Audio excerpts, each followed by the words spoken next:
హల్లెలూయా. మనందరము కూడా రోషము కలిగినటువంటి సేవకులం. ఎవరమే? రోషము కలిగినటువంటి సేవకులం. ఎందుకంటే రోషము కలిగిన దేవుడు మనలో ఉన్నాడు. Praise Lord. దేవునికి స్తోత్రం. హల్లెలూయా. అందుకే ఆయన మాట అగ్ని వంటిది. ఎక్కడైనా కానీ లోపం ఉంటే ఆ లోపాన్ని కాల్చివేసి ఆయన నీతి అనేటువంటి మాటను మనలో ఉంచుతాడు. Praise Lord. దేవునికి స్తోత్రం. నా మాట శుద్ధ వంటిది కాదా అంటున్నాడు. ఏదైనా సొట్టపోయి ఉంటే, సొట్ట అంటే మనందరికీ తెలుసు, ఆ సొట్టపోయినటువంటి మనలో ఉన్నటువంటి ఆ సొట్టను కూడా సరిచేసి దేవాది దేవుడు మనలో ఉన్నాడు. కాబట్టి మనమందరము కూడా ఎవరమై ఉన్నాము? రోషము కలిగినటువంటి సేవకులమై ఉన్నాము. Praise Lord. దేవునికి స్తోత్రం. హల్లెలూయా. వర్తమానంలోకి వెళ్ళిపోదాం. Praise the Lord. హల్లెలూయా. వర్తమానంలోకి వెళ్ళే ముందు చిన్న ప్రార్థన చేసుకున్నాం.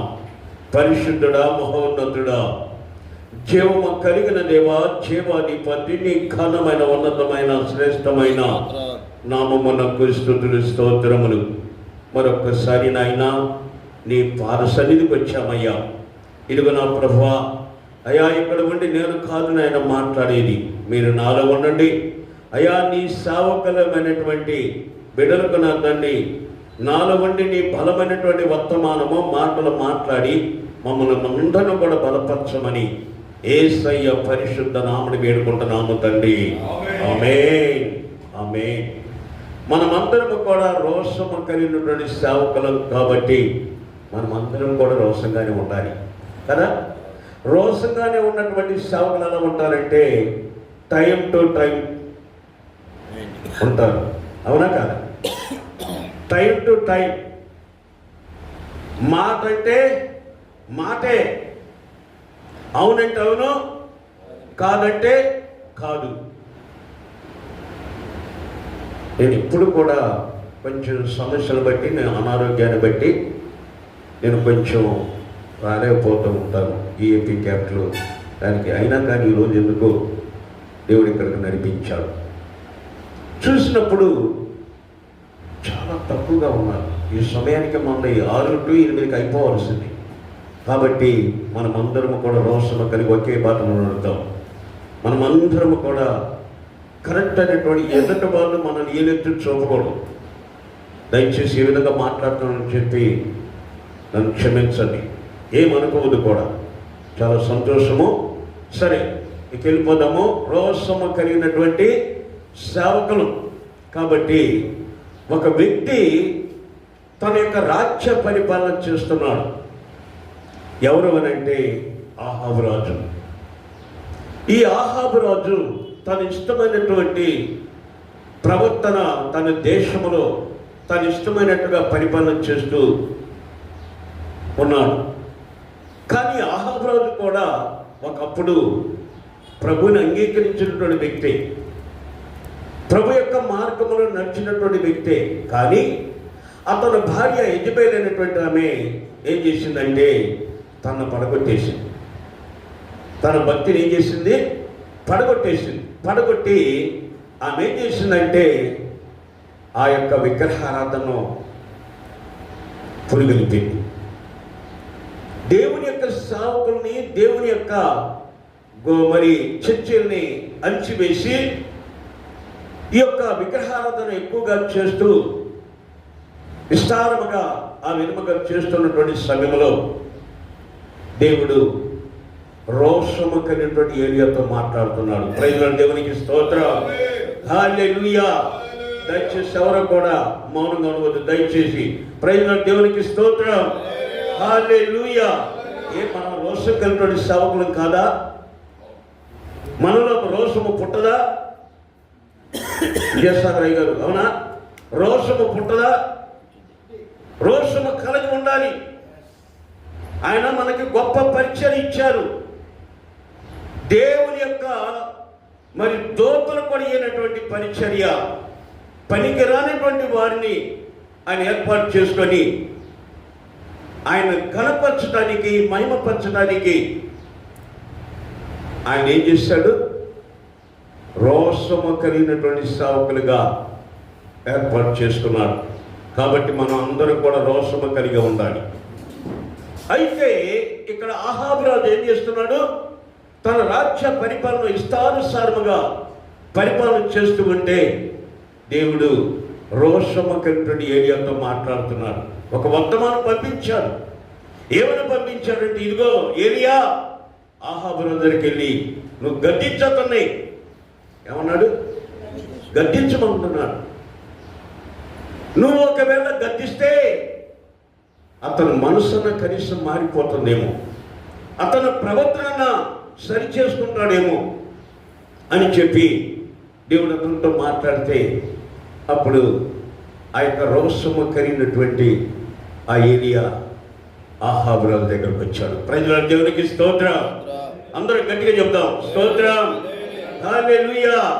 ఇప్పుడు చూద్దాం మొదటి రాజుల గ్రంథం 17వ అధ్యాయము 1వ వచనం నుండి అక్కడ 16 వచనముల వరకు చూస్తే, అక్కడ చక్కగా రోషము కలిగినటువంటి దేవుని సేవకుడు ఏం చేస్తున్నాడో అక్కడ కనపడుతుంది. అంతటా గిలాదు కాపురస్తులు సంబంధి అయినటువంటి తిష్బీడ్ అయినటువంటి ఏలియా ఎవరి దగ్గరకు వచ్చారమ్మా? అహాబు రాజు దగ్గరకు వచ్చారు.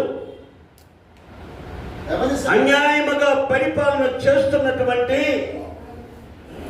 రాజ్యాన్ని అతలకుతలం చేస్తున్నటువంటి, క్రైస్తత్వాన్ని ముందుకు ఎదగకుండా చేస్తున్నటువంటి వ్యక్తి ఎవరి దగ్గరకు వచ్చాడు?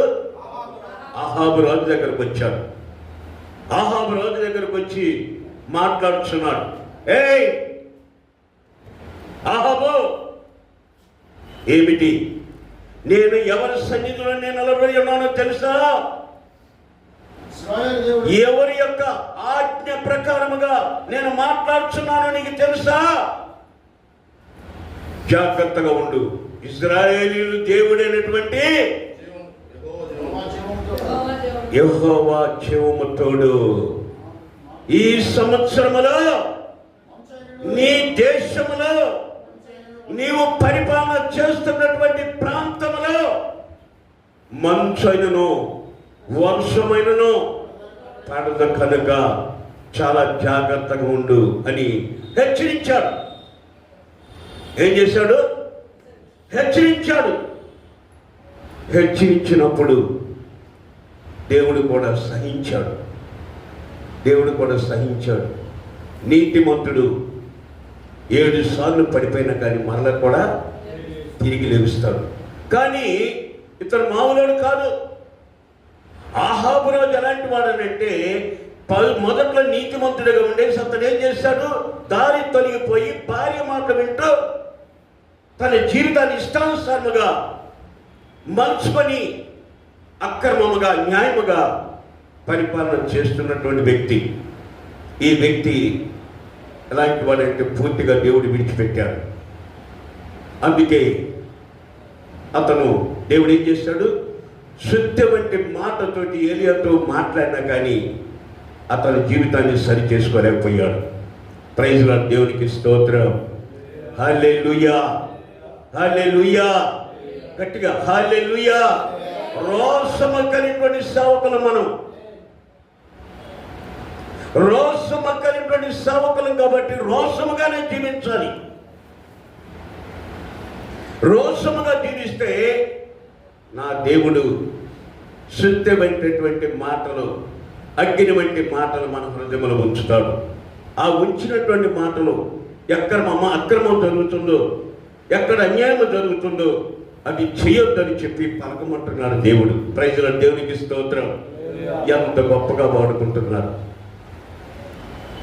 ఆశ్చర్యం, ఆశ్చర్యం, ఆశ్చర్యం. అందుకే ఆ యొక్క అహాబు రాజు దగ్గరకు వచ్చి, ఏయ్ అహాబు, జాగ్రత్తగా ఉండు. నేను ఎవరి సన్నిధిలో నిలబడ్డానో నీకు తెలుసు కదా, ఎక్కడ నేను నిలబడి మాట్లాడుతున్నానో నీకు తెలుసు కదా. ఇదిగో నీ అక్రమైనటువంటి పరిపాలన, నువ్వు సరి చేసుకోలేదు కాబట్టి ఇదిగో నేను గర్జిస్తున్నాను. ఈ సంవత్సరంలో వర్షమైనను మంచైనను పడదు కాబట్టి జాగ్రత్తగా నీ ప్రవర్తించుకోమన్నాను. అప్పుడు వెంటనే యెహోవా దేవుని యొక్క పిలుపు ఏలియాకు ప్రత్యక్షమైంది. ఎందుకంటే దేవుని సేవకుడు మాట్లాడాలంటే అది ఖచ్చితంగా జరిగి తీరుతుంది, నెరవేర్చబడుతుంది. వర్షం పడదు అనంటే పడదు, పడుతుందంటే పడుతుంది. అందుకే దేవుడు కూడా ఏం చెప్పేటాడు? అవునంటే అవును, కాదంటే కాదు. అవునంటే అవును, కాదంటే కాదు. అందుకే ఆ రోషము కలిగినటువంటి దేవుని యొక్క సేవకుడు మాట్లాడిన ప్రకారముగా కొంతకాలము వర్షం ఏమైపోయింది? ఆగిపోయింది. మంచు పడట్లేదు. మంచు పడకపోతే గేదెలకి పశువులకి మేత వస్తుందా? లేదు. వర్షం పడకపోతే పంటలు పండుతున్నవా? పండట్లేదు. అప్పుడు ఆ దేశం ఏమైపోయింది? కరువు వచ్చేసింది. కరువు వచ్చేసింది. కరువు వచ్చేసిన తర్వాత ఆ ప్రాంతం అంతా కూడా మనుషులు, కరువు వచ్చిన తర్వాత మనుషులందరూ కూడా చనిపోతున్నారు. దేవుని యొక్క వాక్కు ఏలియాకు ప్రత్యక్షమై, ఇదిగో ఏలియా నా కుమారుడా, బలమైనటువంటి రోషము కలిగినటువంటి నా సేవకుడు నీవు కాబట్టి ఇదిగో ఇక్కడ నుండి కెరీతు అనేటువంటి వాగు దగ్గరకు వెళ్ళి, యోర్దానుకు ఎదురుగా ఉన్నటువంటి కెరీతు వాగు దగ్గరికి వెళ్ళమంటున్నాడు. అడ్రస్ కూడా చెబుతున్నాడు. మనల్ని ఆయన ఏర్పాటు చేసుకున్నాడు కాబట్టి మన ఆకలి దప్పులు, మన సమస్యలను తీర్చేది ఆయనే. ప్రైజ్లో దేవునికి స్తోత్రం. ఎప్పుడైతే ఆ మాట అన్నాడో అక్కడి నుంచి ప్రయాణమై యోర్దానుకు ఎదురుగా ఉన్నటువంటి కెరీతు వాగు దగ్గరికి వెళ్ళాడు. ఆ కెరీతు వాగు దగ్గరికి వెళ్ళిన తర్వాత అక్కడ ఆ ఏలియా కొరకు ఏమొస్తున్నవి? ఏమొస్తున్నాయి? చాలా నీళ్ళు లేదు అక్కడ. ఉపయోగం ఫస్ట్ ఏమొస్తున్నాయి అక్కడ? నీళ్ళు. అక్కడికి ముందుగానే ఏలియాతో మాట్లాడుతున్నాడు. ఏమంటున్నాడు తెలుసా? ఇదిగో ఏలియా నువ్వు అక్కడికి వెళ్ళు, ఎందుకంటే అక్కడ నేను నీకు ఆహారాన్ని పంపిస్తా. ఏం పంపిస్తానన్నాడు? ఆహారాన్ని పంపిస్తా. అది మనుషులతో పంపిస్తానో పక్షులతో పంపిస్తానో అది నీకు అనవసరం. ఓ రోషము కలిగినటువంటి దేవుని యొక్క సేవకులారా, నువ్వు అప్పుల్లో ఉన్నవేమో, కష్టాల్లో ఉన్నవేమో, సమస్యలతో ఉన్నవేమో, అది నీకు అవసరం. నీ సమస్యలు కష్టాలు తీర్చేది నేనే అని దేవుడు మాట్లాడుతున్నాడు. Praise Lord. దేవునికి స్తోత్రం. హల్లెలూయా, హల్లెలూయా. అందరూ హల్లెలూయా, హల్లెలూయా. రోషము కలిగినటువంటి సేవకులు మనం. రోషముగా ఎందుకు దేవునికి మహిమ చెప్పలేవు? దేవునికి ఎందుకు అంత సంబంధం కలిగి, దగ్గర సంబంధం కలిగి ఎందుకు ఉండలేకపోతున్నాం? అందుకే ఈ రోషము కలిగినటువంటి సేవకుడితో మాట్లాడుతున్నారు. అయ్యా నీ మాట ప్రకారముగా నేను వెళ్తున్నాను. ఓకే, మరి కెరీతు అనేటువంటి వాగు దగ్గరికి వెళ్ళాడు. ఆడు కూర్చొని ఉన్నప్పుడు కాకులను ఏర్పాటు చేసుకున్నాడు. మనుషులు ఏర్పాటు చేసుకున్నాడా? లేదు. ఎందుకు?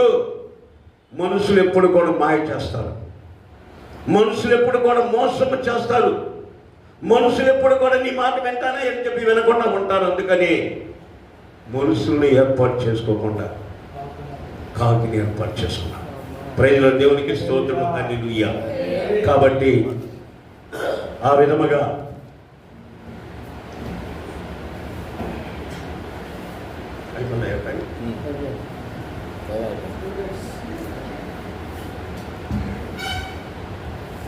ఏదో తొందరగా అయిపోయింది. Praise Lord. హల్లెలూయా. సరే, ఆ యొక్క రోషము కలిగినటువంటి సేవకుడు రెట్టెల ద్వారా దేని ద్వారా పంపించాడు? కాకుల ద్వారా. ఈ కాకుల ద్వారా ఏర్పాటు చేసి కాకులు తీసుకుని వచ్చి, అసలు మాంసాన్ని చూస్తే కాకులు రెట్టెలు చూస్తే తీసుకొస్తాయా? ఆ కాకులే వంకర బుద్ధి. ఆ వంకర బుద్ధిని ఏం చేశాడు దేవుడు? మార్చాడు, సరిచేశాడు. సరిచేసి ఆ రొట్టెని మాంసాన్ని తీసుకొచ్చి ఏ ఏరియాకి? రోషము కలిగిన ఏరియాకి. ఆమేన్. మనం కూడా ఎవరిమి? రోషము కలిగిన సేవకులు. ఆ రోషము కలిగినటువంటి సేవకునికి అందించినప్పుడు సమృద్ధిగా చక్కగా తిని హ్యాపీగా ఉన్నాడు. మనందరికీ తెలిసినటువంటి విషయమే. కానీ క్రియలో నవ్వలేకపోతాం. మనందరికీ తెలుసు. వాక్యం తెలియని వాళ్ళు ఉన్నారా? ఎంతకంటే బలముగా చెప్పేటువంటి వాళ్ళు ఉన్నారు. కానీ మన తగ్గింపే మనల్ని హెచ్చిస్తూ ఉంటుంది. గట్టిగా చప్పలు కొడదామా? అందుకే రోషము కలిగి ఆమె ప్రార్థన ఆశీర్వాదంతో మనం సెలవు తీసుకుందాం. దయగలిగిన తండ్రి, కృపామయుడ, మహోన్నతుడ, మహిమ కలిగిన మా తండ్రి, మీకు స్తోత్రాలు చెల్లిస్తున్నాం ప్రభా. ఈ సమయంలో తండ్రి మీరే నాయన మీ కృపతో నింపండియా. మీకు వందనాలు చెల్లిస్తున్నాం. ఏపీ క్యాపిటల్ పాస్టర్ ఫెలోషిప్ మీరు దీవించండి, ఆస్వాదించండి, బలపరచండి అయ్యా. అనేక రకాలుగా ప్రభా నాయన మీ సన్నిధులు మరింతగా ముందుకు కొనసాగడం సహాయం చేయండి. ఫెలోషిప్ సభ్యులు మేమందరము కూడా ఒకటే నాయన, అందరము కలిసిన ఐకమత్యంతో మీ సన్నిధిలో పనిని మరింతగా ముందుకు తీసుకుని వెళ్ళడానికి మీ కృప దయచేయమని ప్రార్థన చేస్తున్నాం. మేము ఏ కార్యక్రమం ఏర్పాటు చేసినా కానీ మీ నామానికి మహిమ రావాలి, అనేక ఆత్మలు పట్టబడాలండి. ఆయా ఫెలోషిప్లో గొప్ప ఐక్యత ఉండాల్సినటువంటి విధానంలో మీ కృప దయచేయమని ప్రార్థన చేస్తున్న తండ్రి, మీకే స్తోత్రాలు ప్రభా, వందనాలు చెల్లిస్తున్నాం నాయన. ఏదైనా నాయన ప్రభా, ఈ యొక్క ఫెలోషిప్ ఏర్పాటు చేసుకున్నటువంటి దేవుని సేవకులు ప్రభా రాజశేఖర్ గారిని ప్రభా మీరు ఆస్వాదించండి, దీవించి బలపరచండి ప్రభా. వారి బిడ్డలను దీవించిన ప్రభా, బిడ్డల చదువులనైనా మీ కృప దయచిన ఉన్నతమైన స్థానములో మీరు ఉంచమని ప్రార్థన చేస్తుందండి. మీకు స్తోత్రాలయ. సహోదరుని ప్రభా పాస్టర్ గారు కూడా మీరు దీవించి బలపరచని సహాయం చేయండి. కృపతోనే అనేక ఆత్మల కొరకేనైనా ప్రభు ఎంతో కష్టపడి ప్రయాసపడి మీ పరిచర్యల ముందు కొనసాగుతున్న కావలసిన అభిషేక శక్తిని ప్రభు మీరు దయచేయమని ప్రార్థన చేస్తాం. మీకు స్తోత్రాలు. బలముగా వాడుకోండి. మీ స్తోత్రాలు. బలమైన కార్యములు మీ నామములో జరుగును. మీరే మహిమ తెచ్చుకోండి. స్తోత్రాలు. ఏదైనా నాయన ఈ కార్యక్రమం నడిపించినటువంటి ప్రభా నాయన, మొదటిగా నడిపించిన రత్నప్రసాద్ ప్రభు, తర్వాత నడిపించినటువంటి శాంసన్ గారిని ప్రభు మీరు దీవించి బలప సహాయం చేయండి అయ్యా. అలాగే నాయన వర్తమానం అందించిన మీ దాసులు ప్రభు తిమోతి గారిని మీరు దీవించడం సహాయం చేయండి. అలాగే ప్రార్థనలో పాటలలో పాలు పొందిన ప్రతి ఒక్కరిని కూడా పేరు మీరు ఆస్వాదించి బలపరచమని ప్రార్థన చేస్తూ రేపు వచ్చే బుధవారం నాయన ఉదయం 10 గంటలకు ప్రభు మమ్మల్ని సకాలంలో సమయానికి నాయన అక్కడ మేము చేరులగా మీ కృప దయచేయమని ప్రార్థన చేస్తూ అద్భుతాలు, ఆశ్చర్య కార్యాలు, ఘనమైన కార్యాలు ఈ ఫెలోషిప్ ద్వారా మీరు జరిగించమని ప్రార్థన చేస్తున్నాం. కూడి వచ్చిన ప్రతి సేవకుడు మీరు దీవించి బలపరచ సహాయం చేయండి. కృపతోడుగా వచ్చిన విద్యార్థులను జ్ఞాపకం చేసుకుని ఆయా ప్రాంతాల్లో ప్రభు వారు తిరుగుచుండగా కావలసిన ఆరోగ్యము, శక్తిని, బలాన్ని మీరు దయచేయమని ప్రార్థన చేస్తూ మా ప్రభువైన యేసుక్రీస్తు నామమున అడుగుచున్నాము తండ్రి. ఆమేన్. మన పరమ తండ్రి దేవుని దీవెన, కుమారుడు యేసుక్రీస్తు వారి యొక్క కృప, పరిశుద్ధాత్మ సహవాసము సన్నిధి చేరి వచ్చిన ప్రతి దైవ సేవకుని, కుటుంబ సభ్యులకు, వారి సంఘ పెద్దలకు, వారి పరిచర్యలకు, ప్రయాణములకు, మాకును, వారి ముఖ్యంగా ఏదైనా కూడికి ఏర్పాటు చేసిన విదాసులు రాజశేఖర్ గారి వారి కుటుంబ సభ్యులకును, వారి పరిచర్యలకు, వారి కుటుంబ సభ్యులకు, వారి సంఘములకును, సకల పరిశుద్ధులకు సదా నడిపించును గాక. ఆమేన్. ఆమేన్. ఆమేన్. బలో క్రీస్తు మహారాజుకి, రాజుల రాజుకి, ప్రభువుల ప్రభువుకి, బలో క్రీస్తు మహారాజుకి. హల్లెలూయా. హల్లెలూయా. వందనాలండి. వందన సమర్పణ రాజశేఖర్ గారి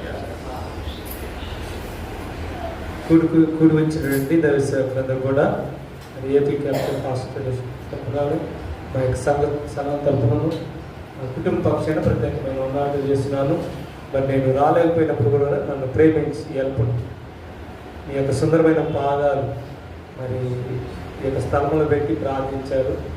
దాన్ని బట్టి ప్రత్యేకమైన వందనాలు తెలియజేస్తున్నాను. మరి మీ అందరి కొరకు చిన్న ఉపహారాన్ని ఏర్పాటు చేశాను. స్వీకరించి మా కొరకు, సంఘం కొరకు, కుటుంబం కొరకు, ఈ ప్రాంతం కొరకు, ఆత్మ కొరకు ప్రార్థించాలని మనం చేస్తున్నాము.